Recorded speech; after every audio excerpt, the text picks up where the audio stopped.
তোমরা অনেকেই আমাকে ইনবক্স করেছো আর জানতে চেয়েছো যে দিদি ভাই তুমি তো আগে এনআইসিইউ বেবি রিলেটেড অনেক ইনফরমেশন আমাদের সাথে শেয়ার করতে, যেখানে আমাদের নতুন মায়েদের ভীষণ উপকার হতো, স্পেশালি এনআইসিইউ থেকে ফেরত বাচ্চার মায়েদের। কিন্তু হঠাৎ করে তুমি এখন আর সেরকম কোনো আপডেশন দাও না, হঠাৎ করে কি হয়ে গেছে দিদি, কেন ভিডিওস দাও না?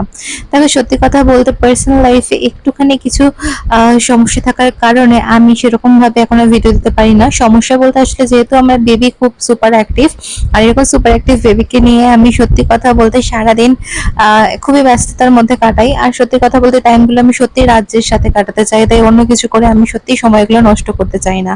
আর আসলে কি বলতো, 90 সেকেন্ডের একটা রিল দেখে আমরা এখন অনেকেই অনেক কিছু জাজ করে নিই আমাদের রেগুলার লাইফে।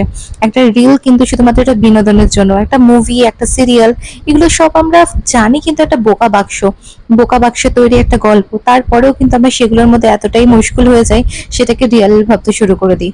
তো সেখানে এই 90 সেকেন্ডের যে রিলগুলো আমরা সবাই শেয়ার করি, সেখানে আমাদের হ্যাপি মুহূর্তগুলো তোমাদের সাথে শেয়ার করি, বা যেটুকু জানি সেটুকু তোমাদের সাথে শেয়ার করে যাতে তোমাদেরও একটু উপকারে আসতে পারে।